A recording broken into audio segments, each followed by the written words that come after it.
नमस्कार। कार्यक्रम कृषि दर्शन में एक बार फिर आप सभी का बहुत बहुत स्वागत है।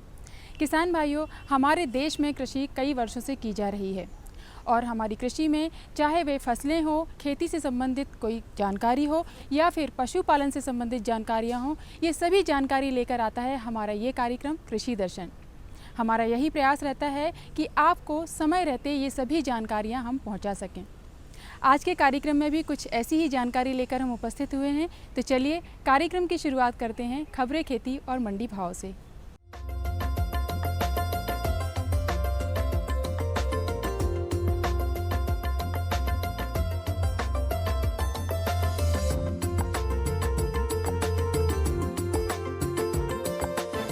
नमस्कार किसान भाइयों, खबरें खेती में आपका स्वागत है। आइए नजर डालते हैं आज की कृषि की मुख्य खबरों पर। दाल उत्पादन बढ़ाए किसान, किसानों को सस्ती बिजली। खरीफ बोनी 26 लाख हेक्टेयर में, सोयाबीन बीज का चयन। दांतेदार पहिया युक्त मचाई यंत्र। प्रधानमंत्री श्री नरेंद्र मोदी ने भारत को दालों में आत्मनिर्भर बनाने में मदद करने के लिए देश में दालों के उत्पादन के स्तर को बढ़ाने की किसानों से अपील की है। पूर्व प्रधानमंत्री श्री लाल बहादुर शास्त्री के नारे जय जवान जय किसान का आह्वान करते हुए प्रधानमंत्री ने प्रत्येक किसान से उसकी जमीन के एक हिस्से पर दाल का उत्पादन करने की अपील की। उन्होंने कहा कि दाल एक सामान्य व्यक्ति के आहार का महत्वपूर्ण हिस्सा है। प्रधानमंत्री झारखंड के बरही में भारतीय कृषि अनुसंधान संस्थान के शिलान्यास के बाद संबोधित कर रहे थे। श्री मोदी ने कहा कि पूर्वी भारत में अविलंब दूसरी हरित क्रांति की जरूरत है। उन्होंने कहा कि सरकार ने झारखंड में दुग्ध क्षेत्र पर विशेष ध्यान देने का फैसला किया है। मध्य प्रदेश के मुख्यमंत्री श्री शिवराज सिंह चौहान की अध्यक्षता में गत दिनों हुई मंत्रिपरिषद की बैठक में बिजली टैरिफ में वृद्धि के भार से किसानों को बचाने के लिए वर्ष 2015-16 में 5500 करोड़ की सब्सिडी देने का निर्णय लिया गया। इससे करीब 18.5 लाख किसानों को फायदा होगा। मंत्रिपरिषद ने 1 हेक्टेयर तक की भूमि वाले 5 हॉर्स पावर तक के अनुसूचित जाति एवं जनजाति के कृषि उपभोक्ताओं को निःशुल्क बिजली देने का निर्णय लिया। इससे करीब 4.5 लाख किसान लाभान्वित होंगे। मंत्रिपरिषद ने 30 यूनिट तक की मासिक खपत वाले घरेलू उपभोक्ताओं को प्रति यूनिट 90 पैसे की सब्सिडी जारी रखने का निर्णय लिया। मानसून की प्रारंभिक वर्षा के बाद मध्य प्रदेश में बोनी का कार्य तेजी से चल रहा है। अब तक प्रदेश में 26,37,000 हेक्टेयर में बोनी हो चुकी है। खरीफ 2015 में कृषि विभाग द्वारा 1,25,92,000 हेक्टेयर क्षेत्र में बोनी का लक्ष्य रखा गया है, जबकि सामान्य क्षेत्र 1,04,05,000 हेक्टेयर है। खरीफ फसलों में सर्वाधिक लक्ष्य 56,50,000 हेक्टेयर सोयाबीन फसल का है। उसके बाद धान और मक्का का लक्ष्य क्रमशः 21,60,000 तथा 11,50,000 हेक्टेयर रखा गया है। यह जानकारी देते हुए संचालक कृषि श्री मोहन लाल मीणा ने बताया कि खरीफ की बोनी लक्ष्य के अनुकूल होगी। बोनी की गतिविधियों को देखते हुए कृषि विभाग के मैदानी अमले को खाद, बीज आदि आदानों की व्यवस्था पर सतत निगरानी रखने के लिए निर्देश दिए गए हैं। उन्होंने किसानों से अपील की है कि भारी वर्षा की स्थिति में बुआई कार्य न करें। जिन खेतों में बोनी कर दी गई हो या अंकुरण हो गया हो, उन खेतों से जल निकास या उचित प्रबंध किया जाए, जिससे नवांकुरित फसलों को नुकसान न हो। खरीफ फसलों के लक्ष्य के विरुद्ध सर्वाधिक बोनी 74% कपास की हुई है। इसी तरह 28% सोयाबीन व मक्का की तथा 25% बोनी ज्वार की हुई है। वैसे तो अंकुरण परीक्षण का महत्व प्रायः सभी फसलों के लिए उपयोगी है, परंतु खरीफ मौसम में सोयाबीन के बीज का अंकुरण परीक्षण तथा बीजोपचार दोनों अत्यंत आवश्यक क्रियाएं हैं। सामान्य तौर पर सोयाबीन में अंकुरण का प्रतिशत अन्य फसलों की तुलना में कम होता है, क्योंकि उससे बीज की परत पतली होती है, जो कटाई, गहाई, भंडारण के समय क्षतिग्रस्त हो जाती है। इसलिए ऐसा माना भी जाता है कि सोयाबीन के बीज जो भंडारित हैं, बोरों की ऊपरी थप्पियों के बीज ही बुआई के लिए चयन किया जाना हितकर होगा। नीचे की थप्पियों का बीज वजन से दबकर क्षतिग्रस्त हो सकता है। इस बीज को निकालकर 100 दानों को गिनकर किसी भी विधि को अपनाकर अंकुरित करना चाहिए। इसके बाद गिनती करके प्रतिशत निकालने के बाद ही बीज दर निर्धारित करना चाहिए, जिससे खेत में अच्छी पौध संख्या मिले। जितनी अच्छी पौध संख्या उतना ही अधिक उत्पादन, यह सीधा गणित है। किसान भाई इसे अपनाएं व परखें। धान के लिए मचाई युक्त खेत तैयार करना काफी मेहनत वाला काम है। जितना अच्छा खेत तैयार होगा, उत्पादन भी उतना ज्यादा मिलेगा। यही कारण है कि किसान भाई खेत तैयार करने में काफी परिश्रम करते हैं। श्रम और समय बचाने के लिए वैज्ञानिकों ने दांतेदार पहिया युक्त मचाई यंत्र विकसित किया है। धान उत्पादक किसानों के लिए उपयोगी ये यंत्र पशु चलित है और मिट्टी के ढेले तोड़कर महीन कर देता है। इससे यंत्रीकृत धान प्रतिरोपण के लिए समान मचाई युक्त खेत तैयार करना आसान हो जाता है। और किसान भाइयों, आज खबरें खेती में बस इतना ही। अब आप नजर डालिए आज के मंडी भाव पर और मुझे दीजिए आज्ञा। नमस्कार।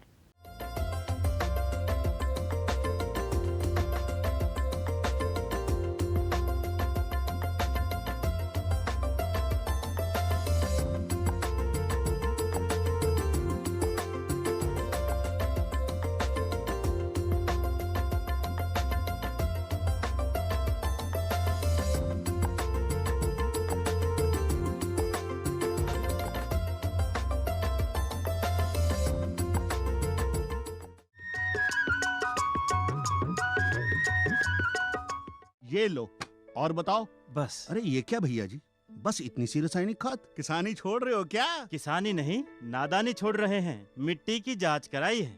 अब तो लालाजी जितनी जरूरत है उतने ही उर्वरक खेत में डालेंगे। हाँ, किसान भाई आज ही अपने जिले की नजदीकी भूमि परीक्षण प्रयोगशाला में मिट्टी की जांच जरूर करवाएं और मिट्टी में पोषक तत्व, नमी व पौधे के विकास को देखते हुए केवल जरूरत के अनुसार ही पोषक तत्व डालें। और हाँ, मिट्टी में गंधक, जस्ता, बोरोन जैसे सूक्ष्म पोषक तत्वों का पता लगाना भी न भूलें।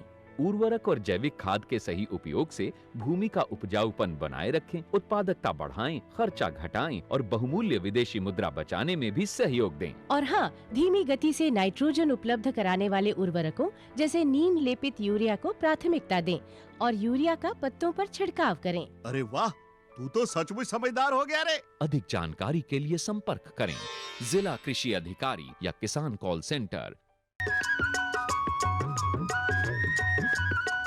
किसान भाइयों, ये समय है खरीफ का। इस समय कुछ किसानों ने सोयाबीन अपने खेतों में बो दिया है और कुछ अभी बाकी है।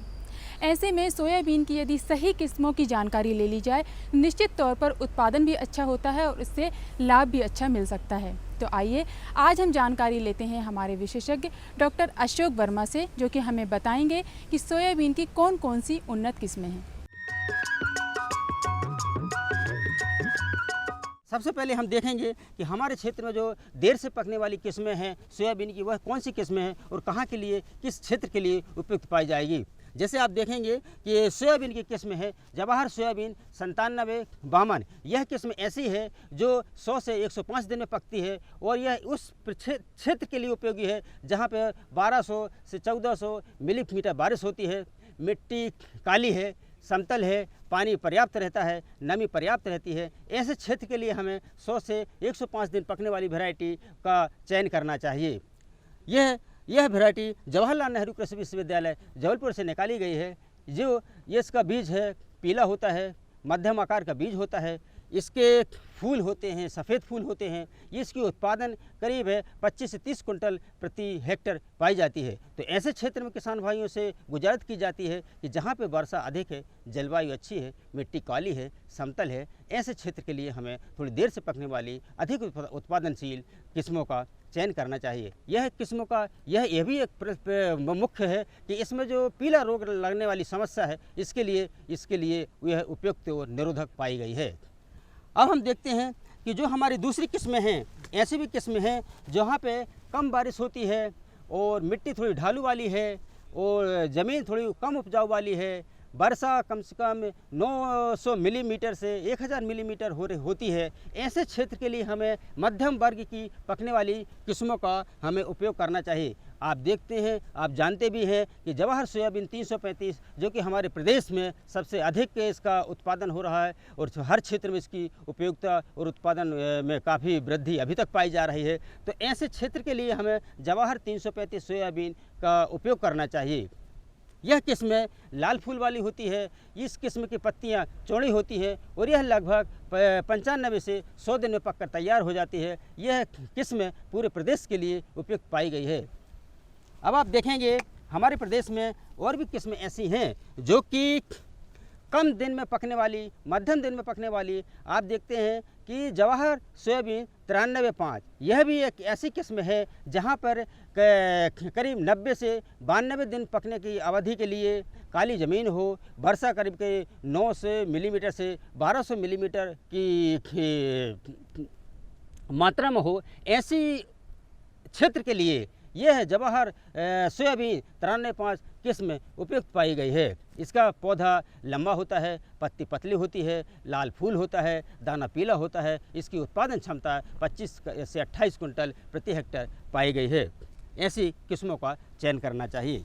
उसी हिसाब से यदि आप देखेंगे कि यदि मान लीजिए हमारे क्षेत्र में हमारा कम बारिश हो रही है, 800 मिलीमीटर हो रही है, 900 मिलीमीटर हो रही है, ज़मीन थोड़ी ढालू है, ज़मीन थोड़ी कम उपजाऊ वाली है, पथरीली रेतीली मिट्टी है, ऐसी स्थिति के लिए, ऐसी जलवायु के लिए हम देखते हैं कि कम दिन में, शीघ्र दिन में, अति शीघ्र पकने वाली जो किस्म है उनका चयन करना चाहिए। तो ऐसी किस्म के लिए है जो 85 से 90 दिन में पकने वाली किस्म है सोयाबीन की, जिसका नाम है जवाहर सोयाबीन 9560, जो कि 85 से 90 दिन में पक कर तैयार हो जाती है। यह ही वैरायटी केवल है सोयाबीन की जो शीघ्र पकने वाली किस्में हैं, इसका उपयोग करना चाहिए। ध्यान इस बात में रखना चाहिए इस वैरायटी के लिए कि यदि जब बारिश 3 मिली इंच बारिश हो जाती है उसके बाद हमें इसकी बोनी करना चाहिए। क्योंकि इसका बीज थोड़ा बड़ा दाना होता है, इसलिए किसान भाइयों से जो गुजारिश की जाती है कि इसको बोने के पहले इसका बीज उपचार करना अति आवश्यक है। और यह चूँकि इसमें यह भी किसानों को सलाह दी जाती है कि किसान भाई इसका जब बोनी करेंगे उसके बाद में ये ध्यान रखेंगे कि 2.5 इंच से इसका बीज गहरा ना जाने पाए, है ना। दाना मोटा होने के कारण और इसका अंकुरण मिट्टी के ऊपर होने के कारण यह किसानों को सलाह दी जाती है कि 2-2.5 इंच से गहरा इसका बीज नहीं जाना चाहिए। उसी हिसाब से आप देखेंगे कि हमारे प्रदेश में जो कि विभिन्न क्षेत्रों को देखते हुए, मिट्टी की देखते हुए, जलवायु को देखते हुए 4 किस्में उपयुक्त पाई गई हैं, परंतु जवाहरलाल नेहरू से निकाली हुई किस्में आपके सामने दिख रही हैं। हमारे प्रदेश में यह एक खुशी की बात है कि हमारे प्रदेश में राजमाता विजयराजे सिंधिया कृषि विश्वविद्यालय का भी नया विश्वविद्यालय खुल गया है। इसमें से जो वैरायटी सोयाबीन की निकाली गई है पिछले सालों में, उसका नाम है जवाहर सोयाबीन, जो कि जवाहरलाल नेहरू कृषि विश्वविद्यालय से निकाला जाता था। अब जो नया विश्वविद्यालय है उसमें से राज विजय सोयाबीन के नाम से जो किस्में निकाली जा रही हैं, यह प्रथम किस्म है राज विजय सोयाबीन 2001-4। यह एक किस्म है जो कि 92 से 93 दिन 94 दिन के अंदर पक जाती है। इसका दाना मध्यम आकार का होता है, पीला दाना होता है, सफ़ेद फूल होता है। इसका उत्पादन क्षमता है करीब 25 से 32 कुंटल प्रति हेक्टेयर पाई गई है। इसमें यह जड़ सलन रोग, जड़ गलन रोग एवं पीला मोजक रोग, इन सारी बीमारियों से इस बीमारियों को मुक्त किया गया है। इसलिए किसान भाइयों से जो गुजारिश की जाती है कि हमें अपने उत्पादन बढ़ाने के लिए सबसे पहले हमें यह ध्यान देना पड़ेगा कि उन्नतशील किस्मों हो और प्रमाणित बीज हो, दोनों के उपयोग से ही हम 12 से 15% उत्पादन में वृद्धि कर पाएंगे। अच्छे बीज की यह भी पहचान है कि उसमें आनुवांशिक लक्षणों का शुद्धिकरण, एक समानता, एक समरूपता होना चाहिए।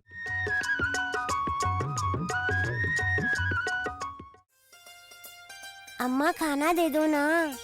सबर कर गोलू, अभी दाल नहीं गली है। तू फिक्र ना कर गोलू की अम्मा, अब की बार अपनी दाल खूब गलेगी। क्या मतलब जी?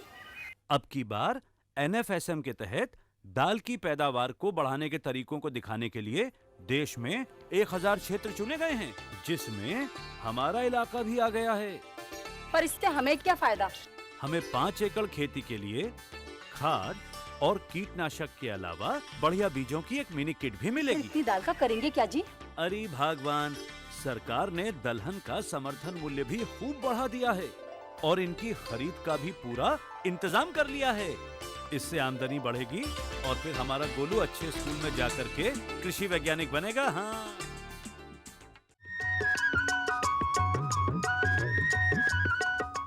अक्सर देखने में आता है कि अधिक गर्मी पड़ने और कम बरसात होने से हमारे खेती में कुएं से बहुत प्रभाव पड़ता है। कुएं का पानी अधिकतर सूख जाता है। ऐसे में कुआं जल भरण तकनीक से इन कुओं को पानी भर दिया जाता है, जिससे कि हमारी सिंचाई व्यवस्था सुचारू रूप से चालू हो जाती है। ये तकनीक किस प्रकार कार्य करती है, आइए इस विषय पर हम और जानकारी लेते हैं हमारे विशेषज्ञ जैनेन्द्र कुमार कनोचिया से।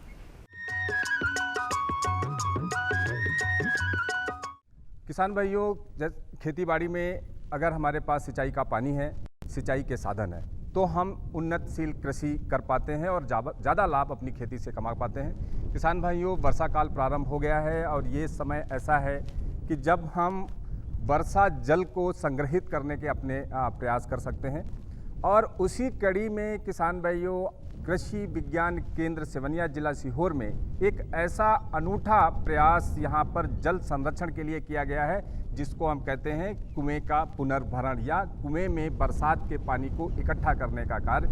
किसान भाइयों, ये एक ऐसी तकनीक है जिसके माध्यम से हम बरसात का जो पानी है उसको एक संरचना निर्मित करके और कुएं में हम बरसात के पानी को ले जाते हैं। किसान भाइयों, जैसा कि आप यहाँ पर देख रहे हैं कि इस इकाई में एक हम टैंक का निर्माण करते हैं जिसके 2 हिस्सों में हम विभाजित करते हैं और इस टैंक की जो लंबाई जो है वो 2.5 मीटर होती है और गहराई 1.5 मीटर रखी जाती है और इसको हम 2 हिस्सों में बनाते हैं।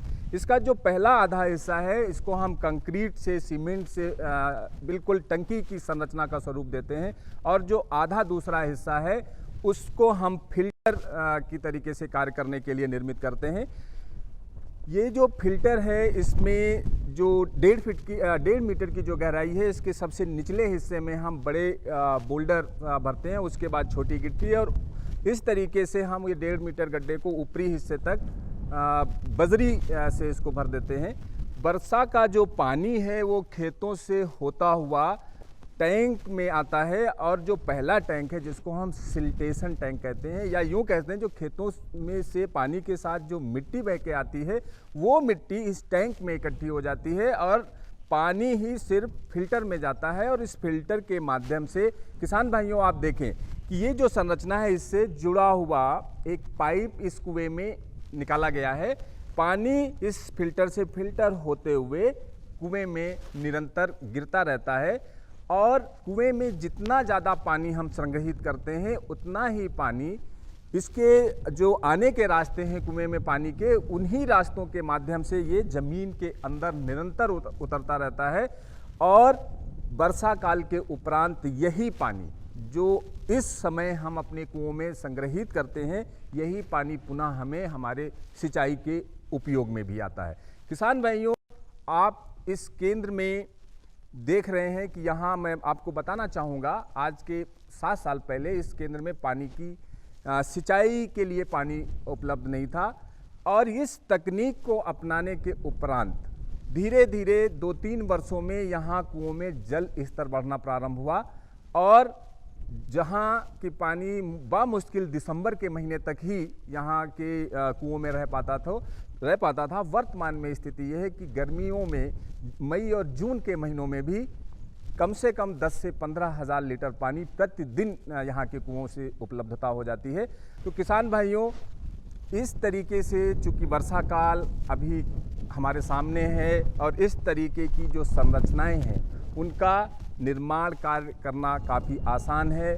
इस पूरी संरचना को बनाने में अगर हम अपने पास ही जो हमारे स्थानीय स्तर पर जो सामग्री उपलब्ध है उस सामग्री का अगर हम उपयोग करते हैं और अपनी मेहनत कर लेते हैं तो बामुश्किल 1000-1200 ईंट इसमें लगती है और 2 से 2.5 बोरी सीमेंट, उससे हम इस पूरी संरचना को और साथ में एक जो पीवीसी का पाइप जो आप कुएं के अंदर गया है उसको आप देख रहे हैं, इतनी सामग्री से हम ऐसी संरचना का निर्माण कर सकते हैं और वर्षा काल में वर्षा का जितना भी पानी जो हमारे खेतों से बहता हुआ खेतों की मिट्टी को भी काटता हुआ जो खेतों से बाहर निकल जाता है उसको हम अपने कुएं में डालकर कुआं पुनर्भरण का कार्य कर सकते हैं और इस पानी का पुनः जो उपयोग है हमारी अपनी फसलों के लिए, बागवानी फसलों के लिए, सब्जी उत्पादन के लिए जो कि हमें ज़्यादा लाभ देती हैं उनमें हम कर सकते हैं।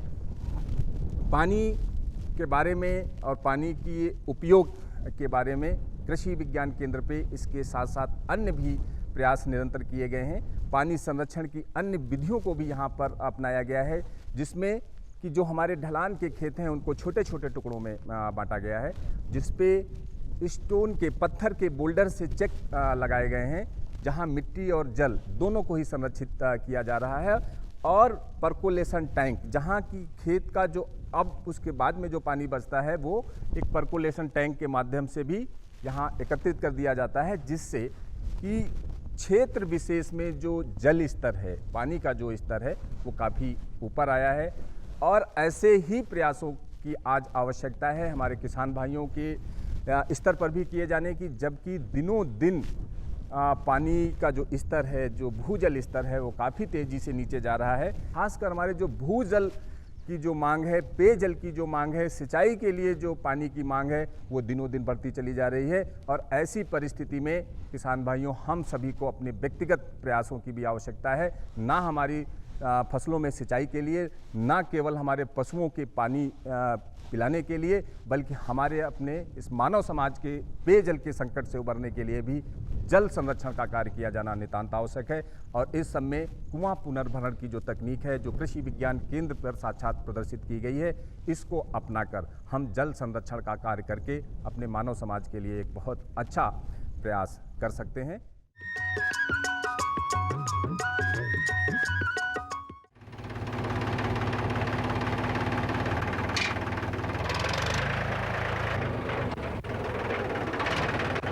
अरे हरकू वाह, बीज, कीटनाशक और आज खाद भी। अरे इतना खर्चा कहाँ से? अरे खर्च की चिंता किसे है, मेरे पास है ये किसान क्रेडिट कार्ड। कार्ड? अरे बैंकों द्वारा जारी इस कार्ड से किसान उसकी सीमा तक की रकम कभी भी बैंक से निकलवा सकता है और खेती बाड़ी की सामग्री कभी भी खरीद सकता है। कर्ज के झंझट से भी छुटकारा, और तो और बिजली के बिलों का भुगतान, डीजल इससे खरीदना और आसान हो गया है। तो हर को भैया एक कार्ड मेरे लिए भी। किसान क्रेडिट कार्ड के लिए नजदीकी बैंक से संपर्क करें और पाएं ढेर सारे लाभ। क्या करूं? हाँ मैं ऐसे ही करूंगा। हाँ अच्छा मैं जा रहा हूँ। अच्छा जी जी जी हाँ ठीक है।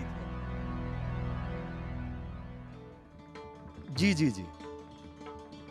किससे बात कर रहे थे इतना हंस कर? किसान कॉल सेंटर, विशेषज्ञ से खेती के बारे में सलाह ले रहा था। सुबह भी रात को भी? किसान कॉल सेंटर सुबह 6 बजे से रात को 10 बजे तक खुलता है। रविवार को भी? हाँ भाई, साल के 365 दिन खुलता है। और इतना फोन का बिल कौन भरेगा? अरे किसान कॉल सेंटर की सेवा मुफ्त है। पर तुम ये सब क्यों पूछ रही हो? मैं तो कुछ और ही समझी थी। किसान भाई कृषि संबंधी समस्याओं का अपनी भाषा में तुरंत समाधान पाने के लिए पूरे भारत में किसी भी फोन से राष्ट्रीय हेल्पलाइन नंबर 1800-1801-551 पर संपर्क करें। किसानों का दोस्त किसान कॉल सेंटर।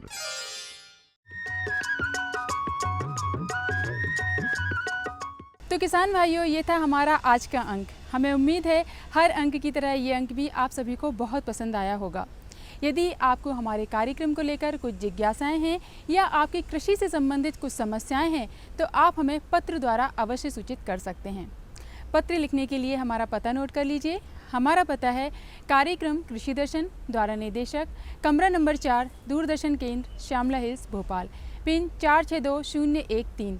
तो किसान भाइयों, अगले अंक में कुछ और कृषि संबंधी जानकारियों के साथ एक बार हम फिर हाजिर होंगे। तब तक के लिए मुझे इजाज़त दीजिए। नमस्कार।